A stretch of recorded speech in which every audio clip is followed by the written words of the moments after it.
Hi, I'm Anne-Marie Mediwake, and I'm here with Lindsey Deluce and Kelsey McEwen. Welcome to CTV Your Morning, the podcast. This week, one of the coldest parts of Canada is hoping the sun can at least pitch in a little bit. We're going to bring you more on Nunavut's solar energy project.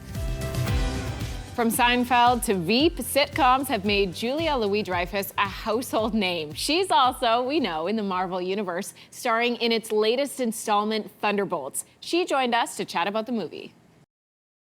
Thanks for joining us, and don't forget, you can watch us live, CTV Your Morning, weekdays from 6 to 9 a.m. Eastern, 7 to 10 a.m. Atlantic, on CTV CTV News Channel, and on your CTV News app. It is a big day in our studios and at the box office, especially for Marvel fans. Let's talk facts. The Avengers are not coming.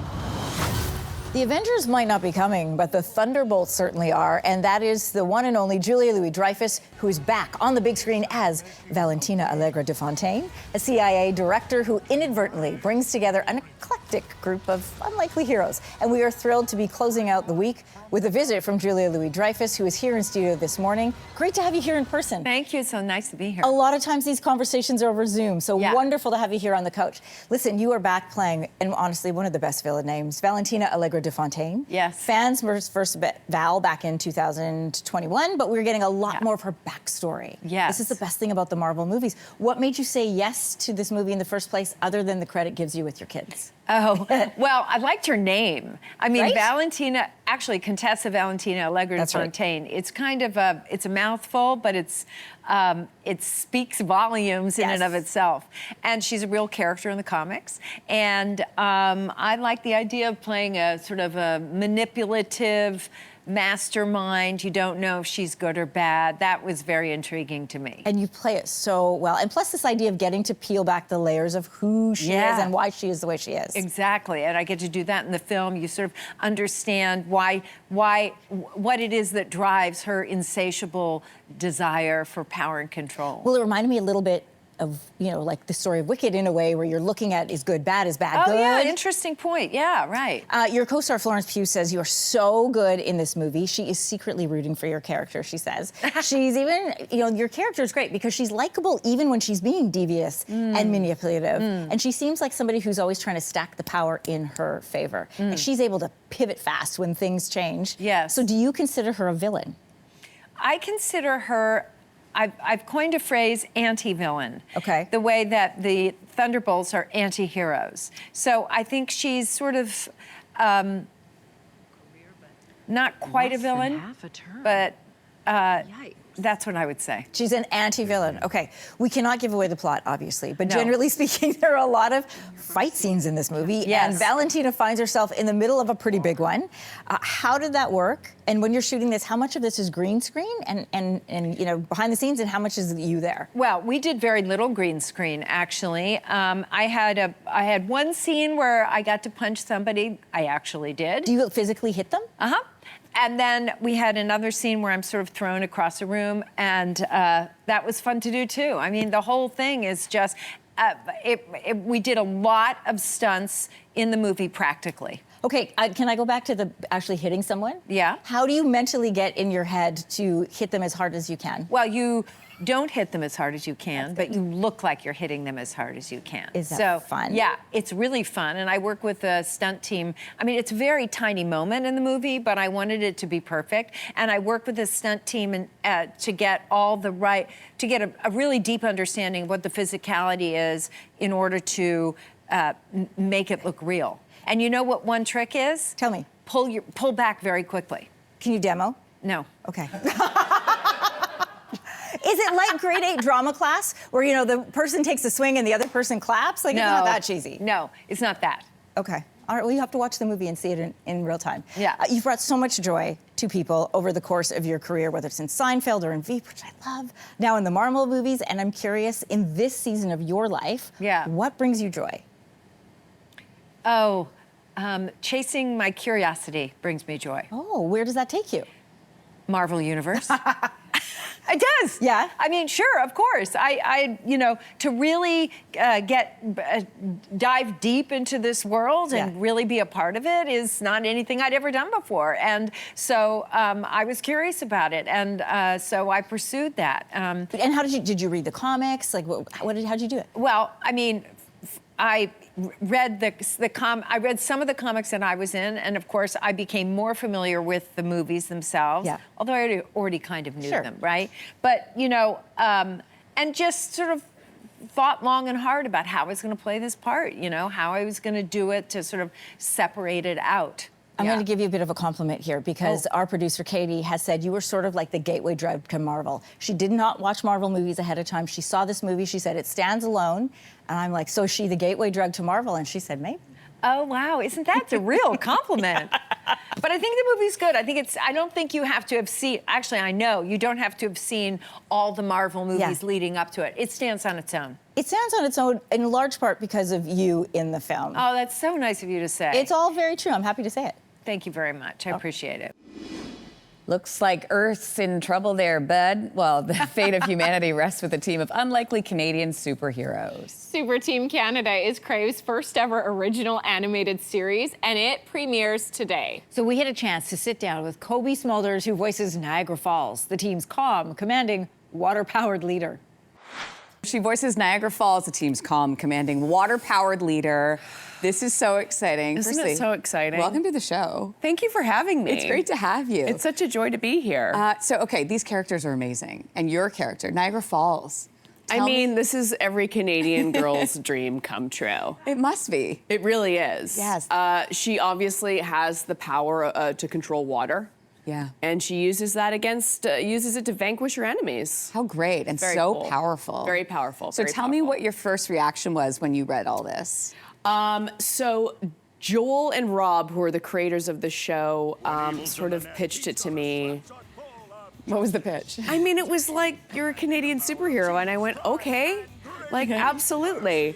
And, you know, as you can see just from that little clip we just watched, they're so funny. Yes. And it is just full of, like, Canadianisms and this team of bizarre characters that come together and fight insane enemies. It's just been a blast. I'm like mesmerized by the animation. I know. They did a really great job. The animators also did an amazing job putting it all together. We just voiced it in. Yeah. Yeah. Okay. So we're looking at some of the characters. I'm going to name some of the characters. Okay. They're really awesome. They're really great. Okay. We have Poutine. Yep. Of course. You saw obviously. You saw Saskatchewan. Yes. Okay. You said that correct. Yeah. That's a tough one. RCMPC. Yes. Which is hilarious. Yes. Chinook. Yep. And Breakaway. Yep. Breakaway is voiced by Will Arnett. Yes. Okay. The cast is stacked. It's stacked. So how did and it's all Canadian. And we're all you. just a bunch of Canadians. I know, isn't that great? It's so fun. And We started this journey like 2 years ago. Oh, you did? Like shows like this take so long to put together.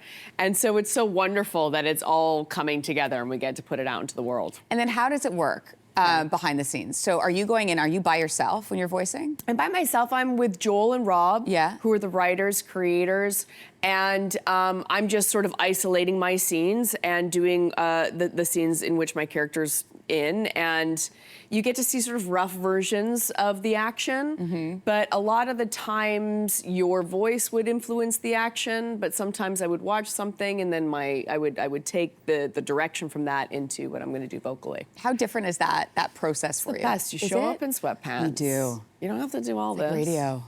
You just show up. Yeah. And you get to just play and try to make people laugh. I mean, that is the joy of this job that I get to do sometimes. It's just. And I imagine the script, the words are there. I mean, you just get to animate it, you know, in that way. Just wait. Yeah. I mean, there is an entire episode that revolves around Anne of Green Gables, which for me, I mean, it was everything. Like that series was everything. I've seen it maybe 50 times. Can we talk about this for a second? Yeah, I would love because to. I'm a redhead. Yes. Okay. Yes. Yes. And so she was the character when I was growing up. And obviously Canadian, the whole story. Like I was obsessed. Right. I watched that movie. I can't tell you how many times. But she also had issues with it. Did it help you watching it go like, okay, I'm going to embrace my redheadedness. Yes, my gingery. Because she tried to diet once and it didn't work out It didn't well. work out. No, Marilla I know. was pissed. Oh, what a story. So do you love the fact that there's all these like inside Canadian That's what I'm talking yeah, about. I mean, the fact that you I feel thought so that there. seen. I've never felt so seen when I read this script. How great. And also, like, it's just fun playing a superhero. You know, it's so cool. And also a superhero that's like Niagara Falls. Yeah. Like it's been a joy to do, and I'm Very cool. really excited for it to land to the Canadian audience. I'm excited about it.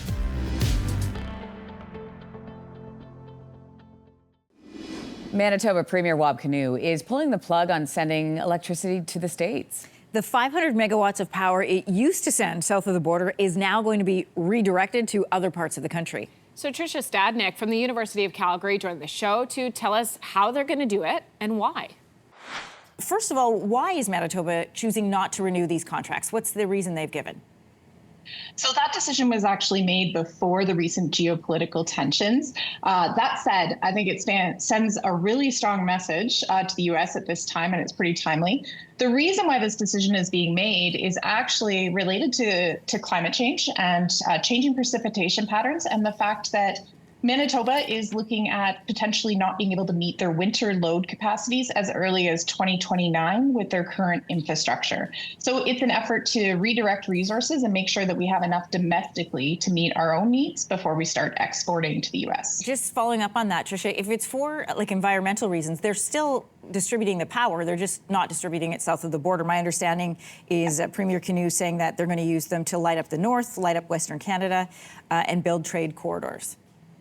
Absolutely. So of the 500 megawatts that is being re-deferred or redirected under this current these two current contracts that are expiring, 50 megawatts will be sent north to communities in Nunavut along western shores of Hudson Bay. And another 450 will be available for domestic redeployment, however that looks. I think the intent is to strike agreements that not only meet Manitoba's domestic or internal needs, but that also allow the flexibility to be able to continue to export power and make profit on that. In the province of Ontario, when Premier Doug Ford imposed tariffs on electricity exports to the U.S., that drew some strong reaction from Washington. So how are U.S. officials responding to this decision so far? And do you expect it to have some part of the conversation when Prime Minister Carney and President Trump meet within this week? Yeah, that's a great question. I can't say whether or not it will be part of the conversation that's happening this week, but I do expect that the U.S. president and the U.S. as a whole will notice this for two reasons. Number one, it actually affects the executive order Unleashing American Energy in the sense that that executive order was intended to lower costs and secure more energy for the U.S. And obviously, the cancellation of these two agreements is going against that order. So this is definitely going to flag some attention. The offspin of that is particularly for people that were reliant on this 500 megawatts of generation in the U.S.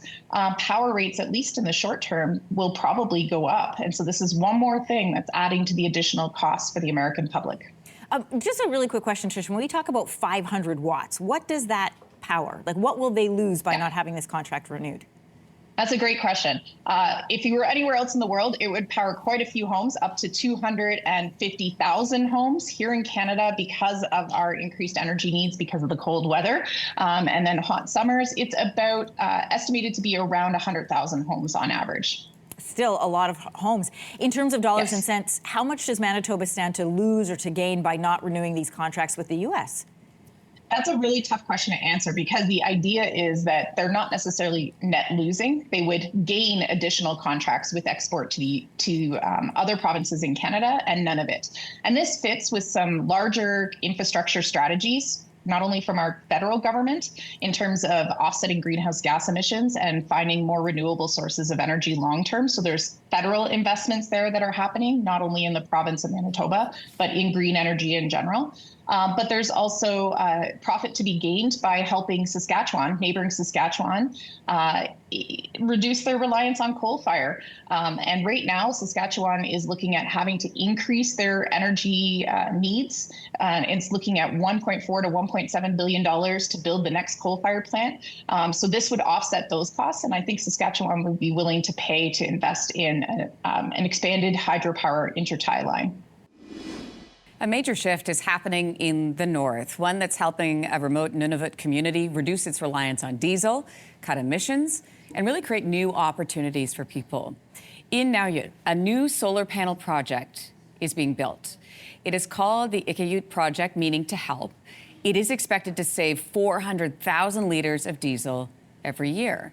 To help us understand what this means for the community and the future of clean energy in the north, Manager in Energy and Sustainability at SACU Investments, Blaine Chislett, is joining us this morning. Good to talk to you. Great, thanks for having me. Great to talk to you likewise. So let's walk us through this project. Why is this the right time to turn to solar? Well, the right time to turn to solar was about 10 years ago. Now it's feasible with government grants and funding to make this great project, a first of its size in the north. So it's the time to do it, just to stop the reliance on diesel, to self-guard some of the natural beauty up here in the Arctic with all the animals and landscapes and whatnot, just like with the chance to stop the risk at diesel spills, and to provide our Inuit and our populace with some energy security, proper energy security. So, Blaine, how will this work? So our project we're building is about 4 hectares in area, which is just over 2,900 panels, where we're putting in piles with a mass solar array, community scale project that's going to collect energy from the sun, run it to the energy grid through a battery to act as a capacitor and limit any fluctuations into it, and then we'll sell that power to the community utility, which is the Nunavut utility, our crown corp called Kulik Energy Corporation, and we'll from there they'll distribute it through their microgrid throughout the community. I have to ask you though, Blaine, in the winter there's not too much sun, so will the power be stored for the darker? Like how would that work? So yeah, it's feast or famine. Quite dark in the wintertime, but we're also in the land that never set in sun in the summer.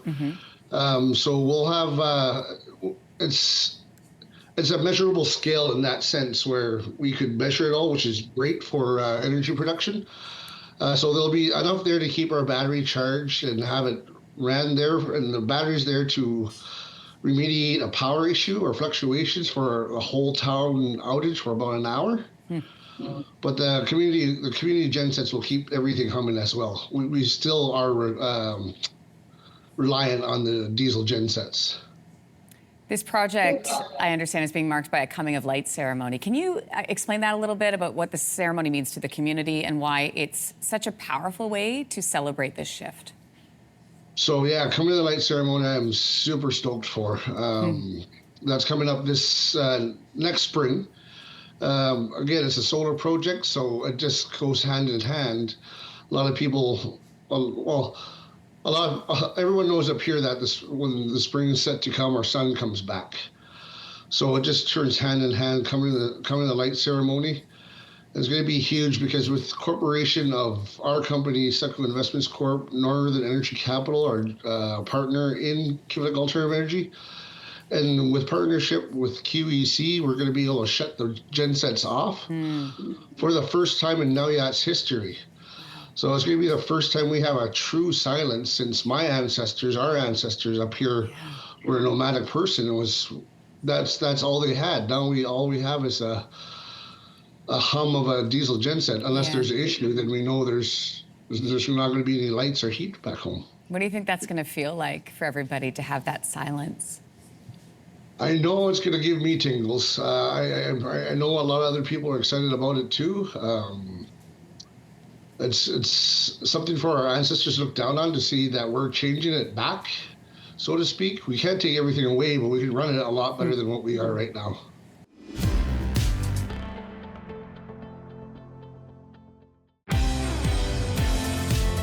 You're listening to Your Morning, the podcast, where we bring you some of the best conversations from our show every week. You can join us live on CTV every weekday, 6 to 9 a.m. Eastern, 7 to 10 a.m. Atlantic, on CTV, CTV News Channel, and on your CTV News app. If you've ever wondered what it takes to get a book published here in Canada, we are about to find out from someone who went from 198 rejections to landing a six-figure two-book deal. Sue Hinsenberg's book is called The Retirement Plan. And no, it is not a how-to finance book. No, it's a fantastic fictional story about a group of women with 3 decades of friendship behind them and 3 deadbeat husbands in front of them. Throw in a plan involving a hitman and life insurance payouts, and you've got yourself a hit. I want to talk about this story. I want to talk about your story because both of them equally fascinating. First, before we get into publishing, we meet this group of women. They have a very unique idea for funding their retirement plans. Set us up a bit more. Yeah, they're outside the box problem solvers, I think you could say.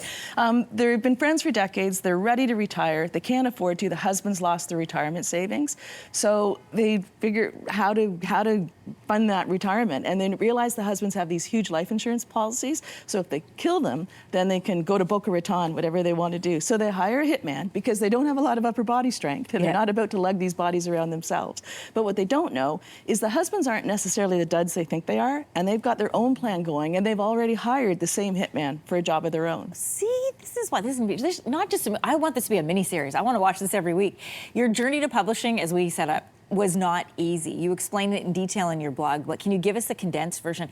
How do you go from getting nearly 200 rejections and thinking, no, this is worth something, and then you get this big deal on the other side of it?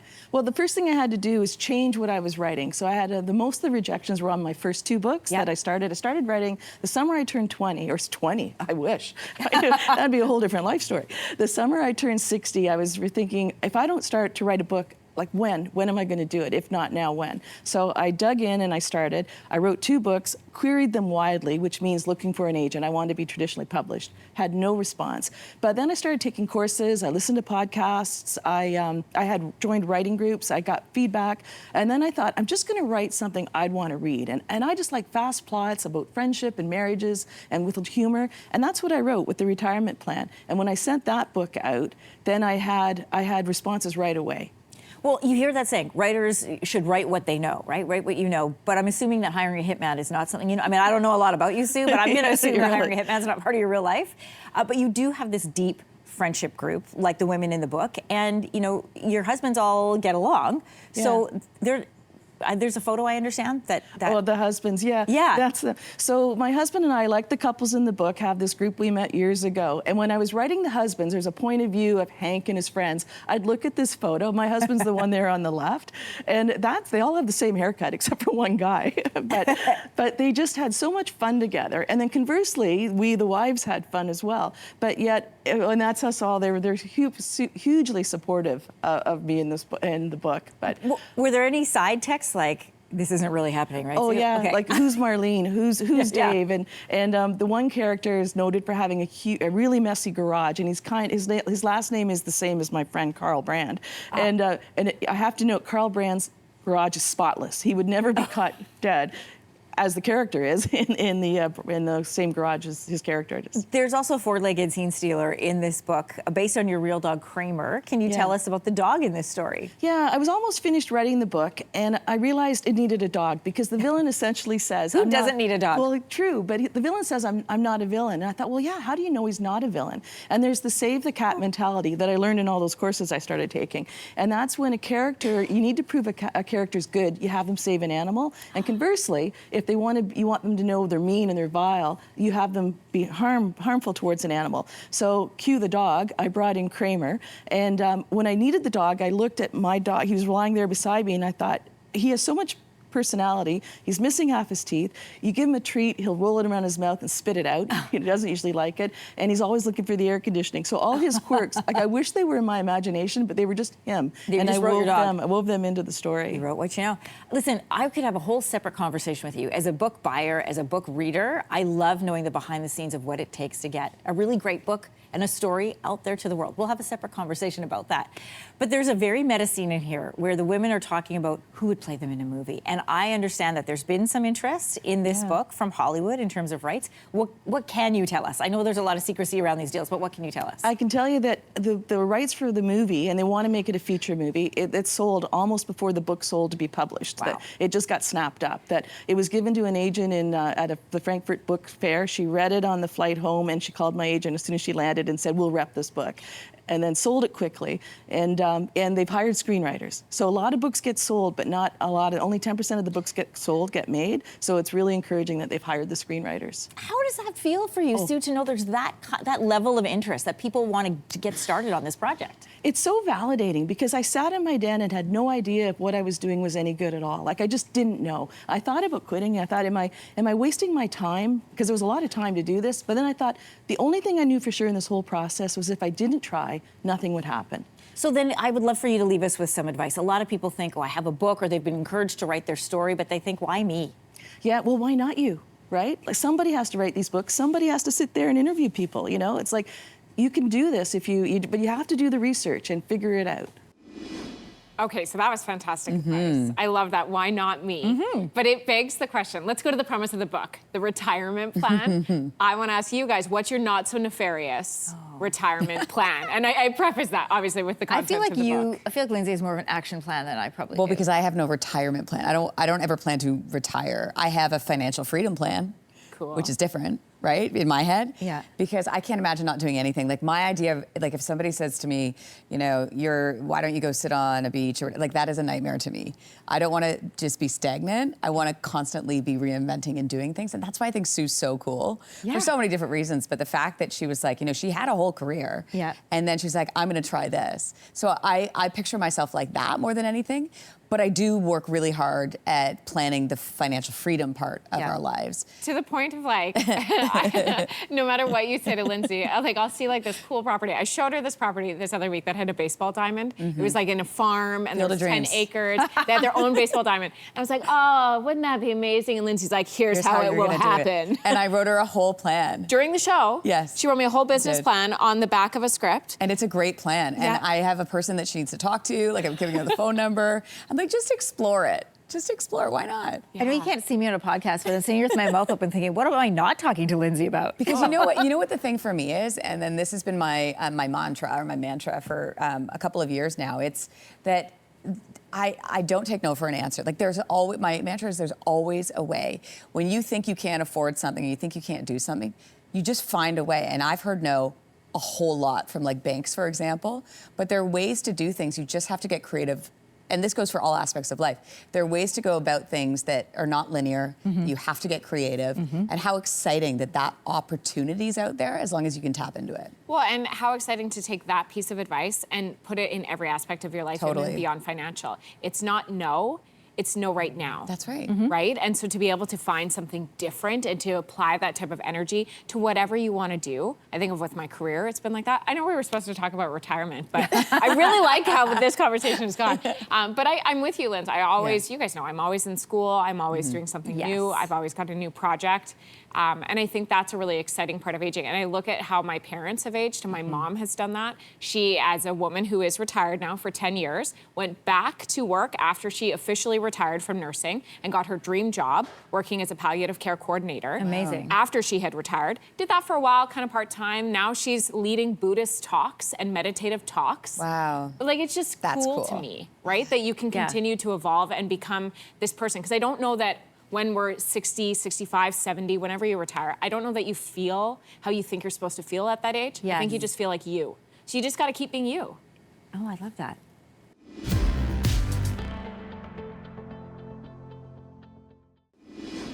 A dinner party turns deadly for a group of diplomats stranded on an isolated Icelandic island. Oh, that's a tongue twister. It is also the page-turning premise of a new novel written by Eliza Reid, former First Lady of Iceland. Death on the Island is a book you'll want to throw on your reading list. It's already been optioned for the small screen. Here's her conversation with Teddy. Congratulations on the book. We had you on for your previous book as well, which talked about the extraordinary women of Iceland. This is your first piece of fiction as a book. I know you've been writing all your life, though. So to start, tell us a bit about the setting. Obviously, Iceland is your adopted home. You were born and raised in Canada, but I know you decided to set this in like your favorite part of Iceland, right? Yeah, one of my favorite parts. I guess I have to be neutral, but I love, so it's set in a little archipelago of islands just off the south coast of Iceland. Cool. Called the Westman Islands, or Vestmannaeyjar in Icelandic. Yeah, just easy to say. Yeah. And you know, because it's a kind of classic style murder mystery, right? So that you get a chance to be able to be in an isolated environment. And anyone who's been to Iceland knows that sometimes the weather doesn't cooperate. Okay, right. I think you're seeing some photos now of the Westman Islands because it's a beautiful, beautiful location. Look at that, wow. Yeah, really gorgeous. And so they take this ferry that you can see there over to the islands. And it's an introduction to the reader to Iceland, but also a little bit of an homage to diplomats, because when I was serving as First Lady, I had a lot of chance to interact with diplomats. And you know what they do is really, really important in terms of building these connections between nations, establishing personal friendships. But for a murder mystery, it's great because sometimes on the surface you're doing one thing and underneath you're doing another. Dum, dum, dum. Yeah, exactly. So there's lots of secrets and kind of conniving for different angles, and so that's what I've tried to build up in terms of the mystery. Oh, I love that. I'm so excited for this book. And obviously, in terms of the diplomats, like that side of it, you said, as you said, you got lots of personal experience with that. Yeah. I know you had to do a lot of research for this book as well. So what was your research mostly focused on? So my research, I did speak to other diplomats as well, because of course there's other nuanced things that, as someone who wasn't directly a diplomat, I didn't know. Right. I knew quite a bit about the history of the area, so I studied that.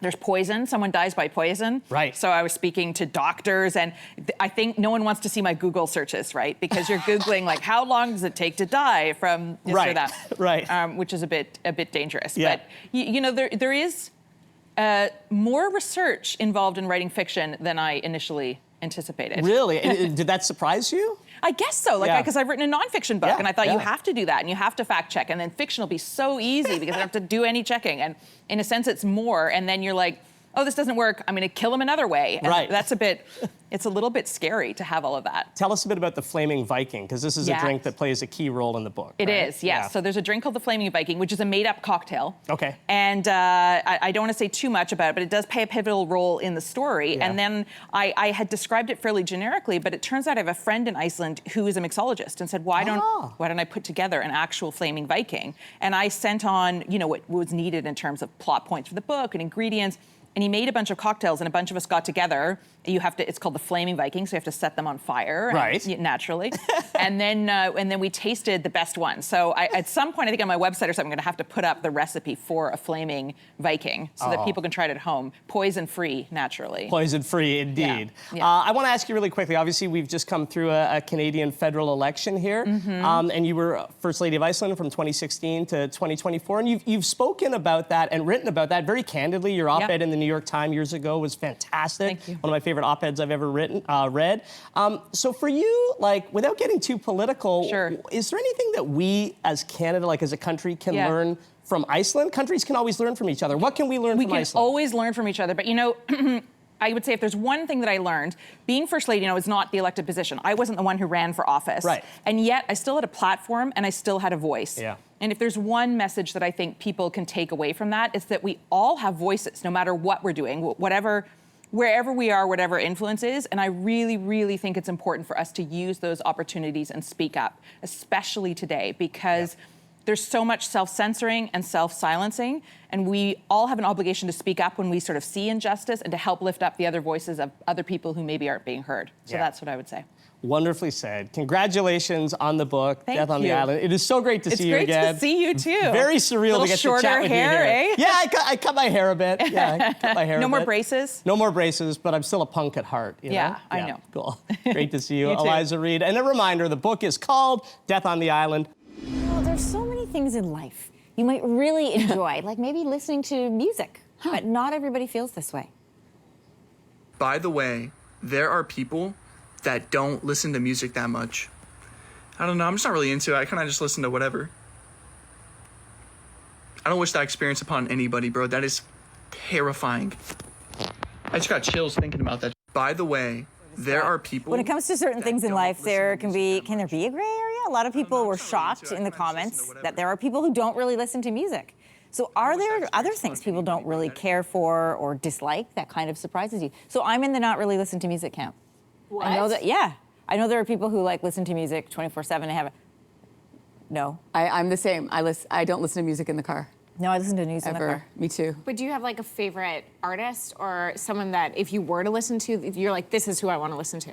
Not really. What? Yeah, because Drew's so passionate about music. He's like that.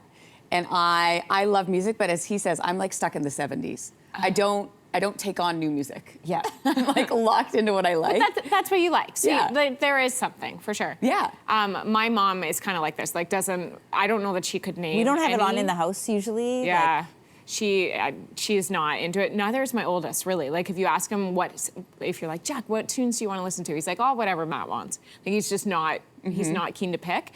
For me, the thing that always surprises me is the children with the really yummy food.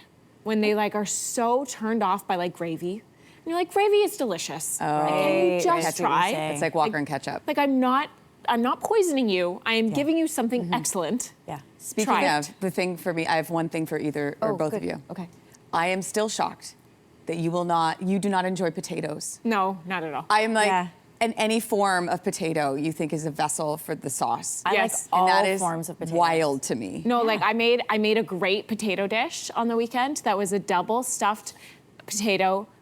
I don't know, I said this wrong. It was like, like the loaded potato, Yes. but then you like put it Twice in a baked? casserole. Twice baked, thank you. Yeah. But it was in a casserole. Okay. Ooh, But that you would know be what I good. loved? The garlic, the cheese, the sour cream, and the bacon. And the chives. That was excellent. But you didn't like the potatoes? Well, I like the potato on their own. Ugh. But all that stuff in there, delightful. Yeah, Maxim's like this too. He doesn't like mashed potatoes, and I don't know what's wrong with him. Yeah, I know. I appreciate it. I've been to PEI. I've seen the beautiful potato fields. I love what potatoes can do for all of the toppings. Because it's weird to just eat the literally toppings. potatoes in any way. No. Yeah, every way. Chips? Every way. Yeah, like chips I'll eat, obviously, but I don't feel Not like... obviously, because French fries are like such a staple. No, but I don't like French fries. I know. That's what's so wild. Any French to me. fries? Not really. I like salt and ketchup. This is what I mean. Yeah, I don't like- is the So If you equivalent. just put little dishes of condiments in front of you, you'd be Yes. fine. No, because Just a spoon. I She need just like, needs a spoon. I want things to dip into it. Anyway, enough about me. What is it about Anne-Marie? Well, I mean, it goes along the lines. It's the concert stuff. Like, I do love concerts. But I'm getting better. You don't like that space. No. Like, live music for me is the best. Yes, agreed. No. But you don't like that. It's not my first or fifth choice. Honestly, like when people say they want to go to a restaurant with live music, I'm like, can I just get a headache instantly? Because you can't talk. You should just sit there and listen. But you know when that's a great option? If you have to go to Loud. dinner with people that you don't really want to talk to. Oh, I just don't go then. No, but like, when there's obligations, you have to go. It's something like else to do. a spouse's boss or something, and you Yeah. go and like, that's a great option when there's live music, because you're just like, I'm a grown up. I can make it work. But like, honestly, Not your my fifth 17th choice. That's right. okay, that's it for the podcast today. For more great conversations, download or hit subscribe to Your Morning the Podcast on the iHeartRadio app or wherever you get your podcasts. And don't forget, watch us live weekday mornings on CTV CTV News Channel or on your CTV News app. Start your morning with us.